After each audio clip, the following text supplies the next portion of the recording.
Your engine idles like it's got the shakes. RPM bounces between 500 and 900. The whole car shudders at a red light, and the check engine light never even comes on. Maybe you've already swapped the spark plugs. Maybe you sprayed some cleaner into the throttle body yourself with a rag and a can from the parts store. Nothing changed. So you start calling around, and every shop quotes you close to the same number, $150 for something they call a throttle relearn or an idle reset. That number isn't a scam. Shops aren't lying about doing the work, but the actual procedure takes about 3 minutes, uses tools you already own, and costs nothing. I've run this reset on somewhere north of 400 cars over the years. I've had a wrench in my hand, rough idle with no code. That shudder at a stoplight feeling is one of the most common reasons people end up paying a shop for a job they could have knocked out in their driveway before their coffee got cold. Today I'm walking you through the free version of that $150 reset, 2 other hidden reasons your idle does this even after the reset, and the one mistake that makes people swear the reset didn't work when they just did it out of order. Stick with me, because toward the end I'll show you the difference between a reset that actually fixes the idle for good and one that just quiets it down for 2 weeks before the shaking comes right back. Quick gut check before we start. If your idle problem showed up right after you disconnected the battery, cleaned the throttle body, or replaced a sensor, this fix is almost certainly for you. If it showed up gradually over months with no work done on the car, stick around anyway, because I'll cover that case in a few minutes, and it changes one step of the process. Before I get into it, my name is Bob Jones. I've been doing this a long time, and this channel exists for one reason, so you can fix the stuff mechanics charge you $150 for without ever opening your wallet. If that sounds useful, hit subscribe now, because I post one of these a week, and you don't want to miss the next one. Here's what's happening under the hood. Your engine's computer, the ECU, learns a baseline idle position for the throttle body over time. It remembers exactly how much air needs to sneak past a nearly closed throttle plate to keep the engine running smooth at a stop. That baseline isn't fixed. It drifts as the throttle body picks up carbon, as sensors age, and especially the moment you clean the throttle body or disconnect the battery. When you clean carbon off the throttle plate, you change the airflow the ECU was used to. The computer is still running its old baseline numbers against a physically different throttle body. That mismatch is what causes the rough idle. It's not a broken part. It's an ECU that hasn't caught up to reality yet. This is also why a code scanner won't show anything. There's no failure here, nothing to trip a check engine light. The parts are fine. The computer's memory of the parts is out of date. Shops know this. When they charge you $150 for a throttle relearn, what they're actually doing is running a 5-minute software procedure through a scan tool that forces the ECU to recalculate that baseline. Some shops use a $3,000 tool to do it. You can do the same thing with your ignition key and a stopwatch. Here's the manual version, no scan tool required. This works on the vast majority of gas engines from the last 20 years, though I'll flag the couple of exceptions in a second. Start with the engine cold, not warm, not just driven. Let it sit at least a few hours. Overnight is better. Get in, put the key in the ignition, and turn it to the on position without starting the engine.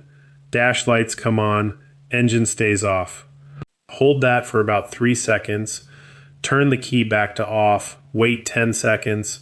Now start the engine and let it idle in park or neutral. Don't touch the gas pedal at all for a full 10 minutes. This is the part people rush, and it's the part that matters most. The ECU is sampling idle airflow the entire time and building its new baseline. If you rev the engine or drive off early, you interrupt that sampling and the relearn doesn't complete. While it's idling, turn on the AC for about a minute, then turn it off, then turn on the headlights for a minute. This forces the ECU to learn idle compensation under electrical load too, not just at rest. After the 10 minutes, turn the engine off, wait 15 seconds, then start it again and just let it idle for another 2 minutes without touching anything. If the shudder is gone or noticeably calmer, the relearn took. Two exceptions worth knowing. Some Hondas and a handful of other manufacturers want you to also unplug the negative battery terminal for about a minute before this whole process, which fully clears the idle memory instead of just nudging it. And if your car has a throttle body that's mechanically cable operated rather than electronic, drive-by-wire, this exact procedure won't apply, because there's no motor for the ECU to relearn. Most cars made since roughly 2005 are drive-by-wire, so this covers almost everyone watching. If this is saving you a shop visit, do me a favor and drop a comment with your car's year, make, and model once you've tried it. I read every one, and it helps me know which cars to cover next. Also, if you've got a friend who just paid $150 for exactly this, send them this video. Genuinely, that's the whole point of putting this out for free. Now, if you did the reset and the shutter is still there, or it comes back within a week, the throttle body software wasn't actually your problem. Two things caused that.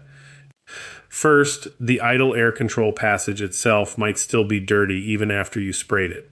There's a difference between wiping down the throttle plate you can see and clearing the small idle air bypass channel behind it, which most people never touch. That channel is maybe the width of a pencil, and it's where a lot of the actual idle air travels. If you clean the throttle body and reset the ECU and you're still shaking, pull the throttle body back off, and specifically clean that bypass passage with a pipe cleaner and throttle body cleaner, not just the visible plate. Second, and this one surprises people, a vacuum leak downstream of the throttle body will completely undo a perfect relearn. A cracked vacuum hose or a loose intake gasket lets unmetered air into the engine, and no amount of ECU recalculation fixes a physical leak. The tell here is that the idle gets worse when the engine's warm and better when it's cold, which is the opposite pattern from a throttle body problem. If that's your symptom, spray a little brake cleaner around the intake gaskets and hose connections while the engine idles. If the idle changes when the spray hits a spot, you've found your leak. Here's the mistake I see constantly, and it's why people think this whole process is a myth.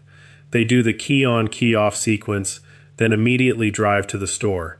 10 minutes of undisturbed idle isn't a suggestion, it's the entire mechanism. The ECU needs that uninterrupted sample window to actually calculate new numbers. Cut it short and you've done the button pressing part of the reset with none of the actual relearning behind it. Then you tell your buddy the trick doesn't work, when really you just gave the computer 4 minutes to do a 10-minute job. The other version of this mistake is doing the reset on a warm engine. A relearn done on a hot engine bakes in numbers that are only accurate at operating temperature, which means your cold start idle stays rough, even though everything's fine once the engine warms up. Cold engine, full 10 minutes, no shortcuts. That's the free version of the $150 reset, plus the two things that actually cause a shutter to come back after it. If you try this on your car, let me know how it went in the comments, and if you want the next one of these breakdowns before the algorithm buries it, subscribe and turn on notifications. I've got one coming next week on a $6 part that mimics a failing transmission, and you're going to want to see it before you pay for a diagnostic you don't need. See you in the next one.